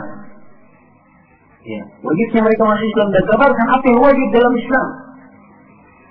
Nah, perhatikan di sini sudah sampai ke Khaybar. Ya. Masih juga diperintah untuk dakwah dulu pada mereka. Padahal sudah sampai dakwah sebelumnya. Sebelum mereka diserang didakwahi lagi.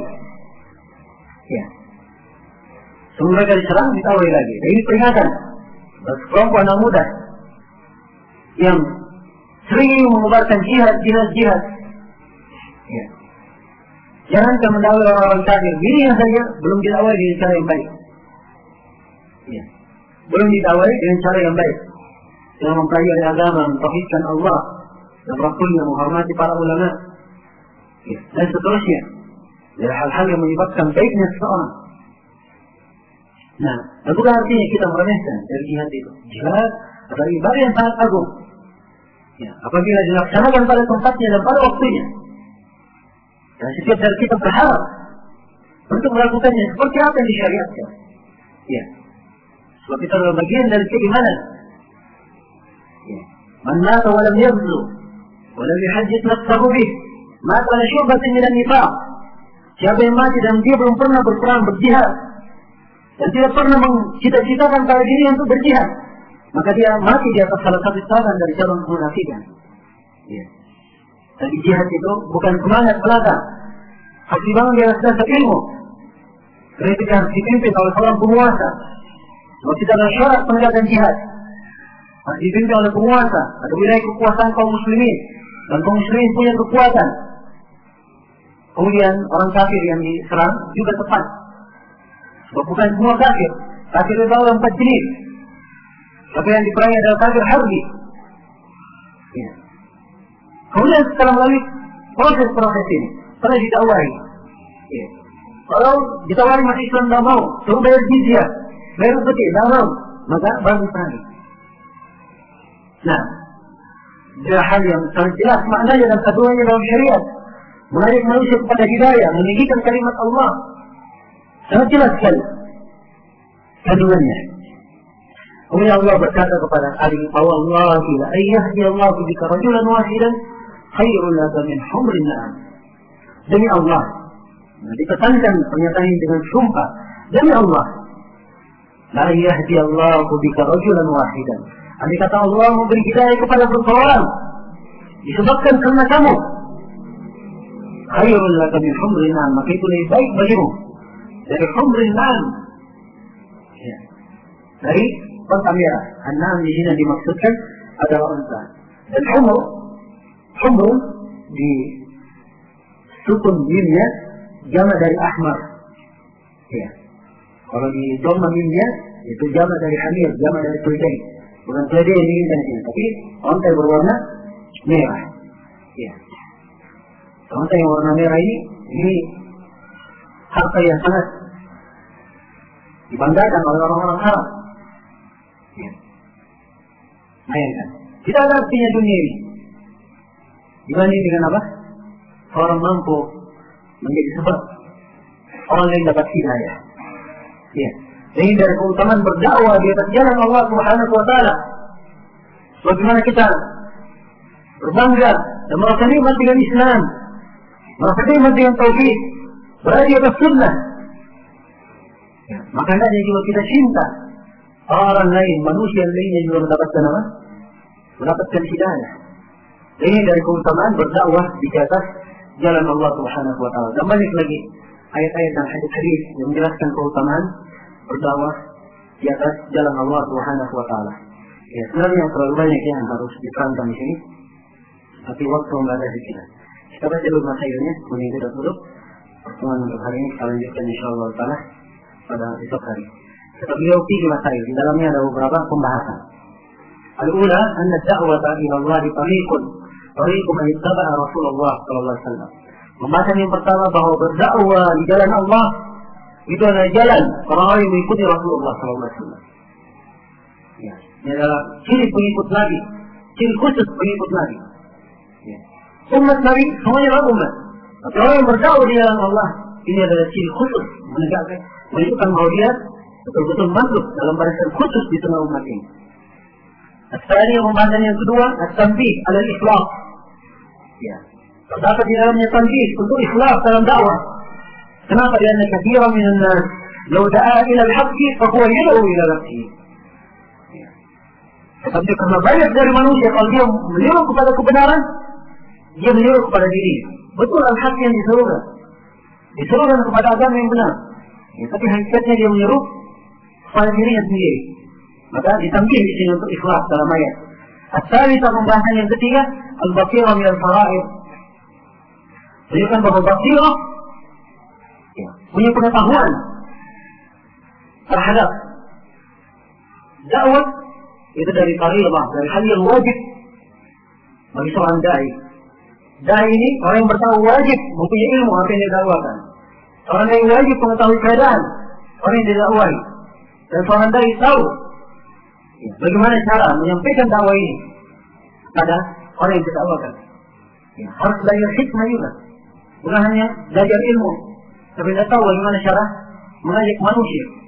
Kebenaran itu kalau disampaikan dengan uslub yang salah, bisa dianggap kebatilan kebenaran tersebut. Bahkan mungkin dia tahu itu benar, tapi karena uslubnya tidak baik, maka kadang syaitan menunggangi orang tersebut dan menolak kebenaran gara-gara diperlakukan dengan cara yang tidak baik. Ini harus dinasihatkan kepada seluruh ikhwan dan akhwat untuk di masa ini dia banyak berlemah lembut, menyampaikan agama dengan cara yang baik, dipikirkan cara yang tepat untuk menyampaikannya. Banyak manusia mereka menolak tuntunan bukan karena apa? Karena mereka menentang, tidak. Jadi mereka jahil terhadap tuntunan itu, tidak mengerti. Dia sangka hal ini adalah hal yang baru, yang pernah mereka dengar sebelumnya. Maka perlu dijelaskan dengan cara yang baik, dengan hal yang hikmah. Kemudian pembahasan yang keempat terus ar-rabi'ah min dalail husn at-tauhid qawluhu tanzihan lillahi ta'ala 'anil masabbah. Kemudian kata beliau dari dalil baiknya tauhid, menyampaikan tauhid, hal tersebut hendaknya berupa tanzih, bersucikan Allah dari masabbah, dari celaan. Dari celaan. Ini diambil oleh penulis dari kandungan ayat ini. Subhanallah wa ma'na minal musyrikin. Mensucikan Allah, membersihkan Allah dari segala celaan. Dan celaan di sini apa itu bermakna? Dia mencela Allah, menjelekkannya, mensifatkannya dengan sifat yang kurang, atau diserupakan dengan makhluk yang lemah, sebab menyerupakan yang sempurna dengan sesuatu yang tidak sempurna, ini akan menjelekkan sesuatu yang sempurna itu. Kata seorang penyair, alam tara anna as-sayfa yanqutu qadruhu ila qila inna as-sayfa amdha min al-aqra. Bukankah pedang itu akan kurang bernilai kalau dikatakan bahwa pedang ini lebih tajam daripada kayu. Kalau perbandingkan pedang dengan kayu, maka katakan pedang ini sedikit nilainya. Perbandingannya dengan apa? Dengan kayu.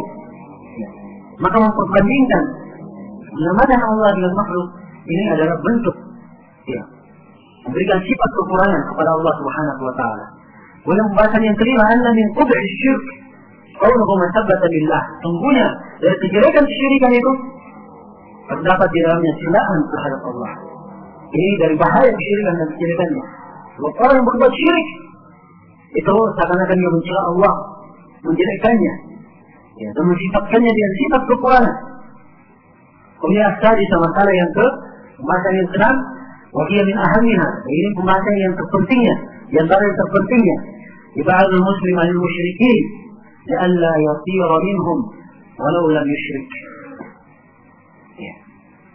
Menjauhkan seorang muslim dari kaum musyrikin, supaya dia jangan tergolong dari orang musyrik itu, walaupun dia sendiri tidak berbuat kesyirikan. Jadi ini diambil dari ayat itu, wa ma'ana minal musyrikin, dan bukanlah saya termasuk orang musyrikin. Terdapat di dalamnya orang menjauhkan dirinya dari kaum musyrikin, supaya jangan tergolong dari mereka. Sehingga terdapat peringatan pada orang-orang yang bergampangan untuk mendatangi negeri-negeri kafir, hidup di tengah-tengah mereka, berkunjung di tengah orang-orang yang berbuat kesyirikan. Nah, kemudian masalah yang ke-7, bahasan yang ke-7, Awal tauhid awal wajib. Menjelaskan bahwa tauhid adalah awal kewajiban yang telah kita terangkan. Asalnya dalam pembahasan yang ke-8, atahu yabda bihi qabla kulli syai'in hatta shalah. Juga telah kita jelaskan yang ke-8 bahwa dimulai dengan tauhid sebelum segala sesuatu. Bahkan sebelum salat. Sebelum mengajarkan salat dimulai dengan tauhid. At-Tasiyah yang 9, anna ma'na yuwahhidullah ma'na syahadati an la ilaha illallah. Dari uraian riwayat, jadi makna mentauhidkan Allah artinya menyuruh kepada syahadat la ilaha illallah. Pembahasan yang ke-10, anna al-insan qad yakunu min ahli kitab wa huwa la ya'rifuha aw ya'rifuha wa la ya'malu biha. Karena seorang manusia dia dari ahli kitab, tapi dia tidak mengenal kitabnya. Ya.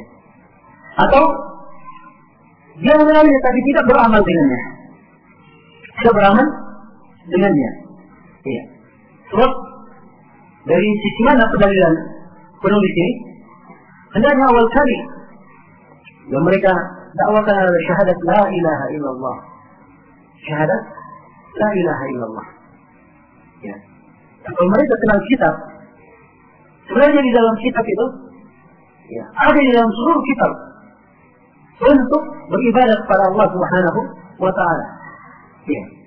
Tapi kadang dia tidak tahu apa yang ada dalam kitabnya. Walaupun dia tahu, dia tidak beramal dengannya. Dia tidak beramal dengannya. Pembahasan yang ke-11 at-tanbih ala ta'lim bitadrij. 11 terdapat tanbih peringatan untuk mengajari dengan tadarruj, dengan bertahap. Ya. Dengan bertahap, sedikit demi sedikit. Nah, ini adalah hal yang dimaklumi dalam belajar dan mengajar di kalangan ahli sunnah dan di kalangan as-salaf. Bagaimana mendidik anak-anak kecil, dimulai daripada yang sederhana, dimulai dengan belajar adab, kemudian menghafal Al-Quran, kemudian dia belajar ilmu, komitmen ilmu. Tingkatan-tingkatan ini adalah hal yang dikenal. Ya. Hal yang dikenal. Nah, dan dibahas. Ya. Kalau dinamakan oleh sebagian orang dengan marhalah, marhalah, ya betul itu adalah marhalah, tingkatan-tingkatan. Itu betul, kita benarkan. Ya. Nah, termasuk kedustaan yang disebutkan kepada kita banyak sekali, katanya kita mengatakan bahwa marhalah itu diharamkan. Ya. Ini kedustaan.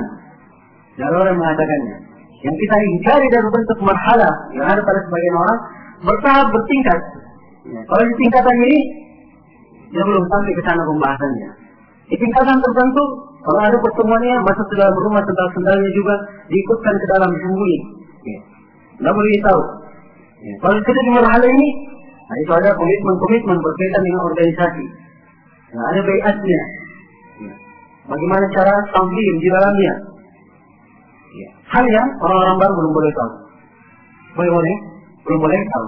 Ini yang kita katakan disbir, ini yang diingkari. Ya. Dan itu namanya menggunakan marhalah, tahapan yang benar dia gunakan sebagai jalan untuk menutupi hal yang salah. Jalan untuk menutupi hal yang salah. Jadi itu hakikat yang kita ingkari.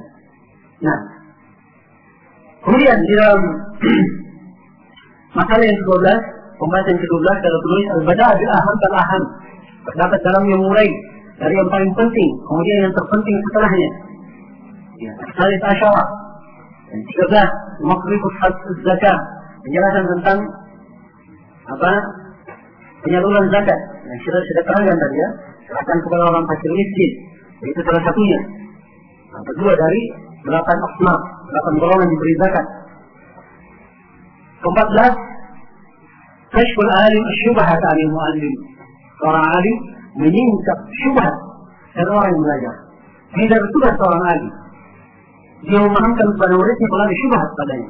Dan dari tugas murid, kalau dia dapat syubhat, dia tanya kepada orang yang berilmu. Ya. Dan dia pikirkan sendiri. Ya. Kemudian dia bahas sendiri. Dia belum sampai untuk hal yang seperti itu. Nah, ini tadi yang dijatuhkan seorang di dalam kesesatan. Disebut dia dari Yang bin Safwan, dia pernah tidak sholat 40 hari 40 malam. Ya. Sebab dia sibuk memikirkan syubhat yang diberikan kepadanya dari kelompok orang-orang yang mengingkari adanya Allah. Ya, akhirnya dia tidak sholat berapa? 40 hari 40 malam. Orang jahil, penuh dengan bid'ah, ya, memikirkan itu sendiri, ya hasilnya seperti itu. Nah, maka seorang yang ada syubhat dalam dirinya dia tanyakan. Ya, karena itu jangan terlalu banyak. Ya, dengan syubhat. Ya. Kalau pada kadang bagian orang, ya, karena ada pekerjaan saja. Nah, ya, sedikit tanya, ya, ada informasi apa, berita baru apa lagi. Ya. Tanya masalah syubhat. Tidaklah hal yang tidak penting. Karena yang penting dia pelajari Al-Quran dan Sunnah, dan dia pelajari bagaimana dia memperbaiki agamanya, meluruskan manhajnya. Sebab itu yang akan ditanyakan untuknya dalam kubur, bukan yang lainnya. Itu yang harus dia bertanggungjawabkan depan Allah, dirinya sendiri. Ya ayyuhalladzina amanu 'alaikum anfusakum la yadurrukum man dhalla idza ihtadaytum. Orang yang beriman, hendaknya kalian membenahi diri kalian sendiri. Tidak membahayakan kalian orang yang tersesat sepanjang kalian di atas petunjuk. Yang ke-15, an-nahyu an sara'il amwal, larangan mendekati harta yang dimuliakan. Ya. Yang ke-16, istiqau da'watil mazlum, meninggalkan hati-hati dari doa orang yang dizalimi. Yang ke-17, al-ikhbar bi anha la tuhjab. Pembahasan 17, ya, dikabarkan bahwa doa orang yang dizalimi tidak ada perantara, tidak dihijab langsung. 18 min adillatit tauhid ma jara ala sayyidil mursalin wa sadatil awliya min al-masyaqqati wal ju'i wal waba. Dari adillah tauhid, dari dalil tauhid, apa yang berjalan bersama sayyid al-mursalin, ya, pemimpin para rasul, ya, dan panutan wali-wali, dari masyaqqah, ya, dari kesulitan dan ju', dari kelaparan dan wabah, dan wabah yang dia terima. Ya. Maksudnya ini terjadi ya pada sebagian, ya, wali-wali Allah Subhanahu wa ta'ala. Dan sini dari dalil tauhid yang berkaitan dengan masalah ini, ya, bahwa seseorang dalam keadaan hal ini dia tetap ikhlas di atas tauhidnya, tetap bersabar, ya, di dalam menjalani hal tersebut. Sebab maksudnya hidup adalah untuk siapa? Untuk Allah Subhanahu wa ta'ala. Jadi dilihatkan di masa Nabi ada ujian-ujian ya, orang-orang yang bertauhid. Demikian pula masa setelah Nabi dan para sahabat ada ujian-ujian. Tapi bersama dengan itu, seluruh hal tersebut tidak merubah kegigihan mereka berpegang terhadap agama dan komitmen mereka di atas tauhid. Kemudian 19, qauluhu la'utiyanna ar-rayata ila akhirih alamun min a'lamin nubuwah. Ucapan Nabi saya akan berikan bendera ini dan seterusnya. Ya. Ini terdapat tanda dan tanda-tanda kenabian Nabi Sallallahu Alaihi Wasallam. Sebab Allah beri ketahuan pada Nabi-Nya bahwa Ali bin Abi Thalib termasuk orang yang cinta kepada Allah dan Rasulnya, dan Allah dan Rasulnya cinta kepadanya.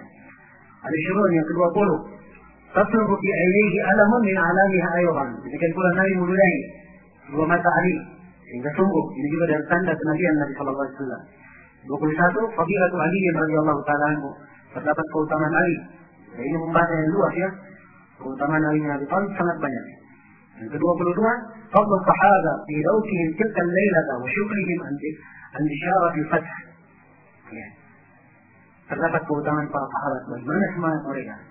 Ya, mereka larut malam itu dan sibuk, ya, dengan memikirkan, ya, siapa yang akan diberikan. Ya. Mereka tidak memikirkan akan dibukakan kemenangan. Sebab Rasulullah sebutkan dibukakan kemenangan oleh tangan dia. Tapi yang dipikirkan oleh sahabat, siapa yang akan dipilih oleh Nabi? Itu yang sibuk mereka pikirkan. Ini menunjukkan semangat para sahabat dan keutamaan mereka. Ya. 23, iman bil qadar li husuliha liman lam yasa laha wa man liha amman sa'a. Terdapat keimanan kepada takdir. Ya. Sebab ini didapatkan kepada orang yang tidak puas dalam mendapatkannya, dan dihalangi dari orang yang dia berusaha mendapatkannya. Ya, sahabat banyak berusaha mendapatkannya, nampak bersegera datang kepada Nabi. Justru Ali bin Abi Thalib yang tidak datang, dia yang diberi. Ya. Sebab semuanya sudah merupakan takdir Allah. Ya, tapi lihat bagaimana para sahabat, keadaan mereka seperti biasa karena keimanan mereka kepada takdir. Ke-24, al-adab di qauli ala rizqik. Terdapat adab pada sabda Nabi kepada Ali, ala rizqik. Ya, berpelan-pelanlah kamu, jangan tergesa-gesa. Ini perintah. Ya. Dalam segala perkara, khususnya dalam hal yang besar seperti jihad ini, hendaknya berhati-hati. Ya. Kemudian 25, dakwah lil Islam qabla al-qital. Terdapat dakwah kepada Islam sebelum berperang. 26, annahu masyru' liman du'u qabla dzalika wa qutilu. Bahwa ini adalah hal yang disyariatkan. Bagi siapa? Bagi orang yang didakwai sebelum itu, dan sebelum diperangi. Disyariatkan masuk Islam sebelum didakwai dan sebelum diperangi. Ya. As-sabi wal 20 yang ke-27, ad-da'wah bil hikmah, liqaulihi akhbirhum bima yajibu alaihim. Terdapat dakwah dengan hikmah. Sebab Nabi perintah, kabarkan apa yang wajib terhadap mereka. Ya. Sebab dari hikmah dia terangkan apa yang diwajibkan ya, terhadap mereka. Supaya mereka ya, ridha dalam menerapkan Islam itu dan menjaga dirinya untuk tidak kembali kepada kekufuran. Ke-29 al-ma'rifatu bihaqqillah fil Islam. Mengenal hak Allah dalam Islam. Ke-28 ya, mengenal hak Allah dalam Islam. Ya. Kemudian ke-29 sawabu man ihtada ala yadayhi rajulun wahid. Keutamaan orang yang mendapat petunjuk disebabkan karena dia. Ya. Kemudian faedah yang ke-30 al-khilaf al-tubyah. Terdapat bolehnya bersumpah untuk menekankan sebuah fatwa, sebuah penjelasan. Nah, baik, ini di antara kandungan-kandungan pembahasan yang terdapat di dalam bab ini. Dan kita cukupkan di sini insyaallah taala. Kita sambung pada pertemuan besok hari ya dengan bab setelahnya. Baik, di sini banyak pertanyaannya.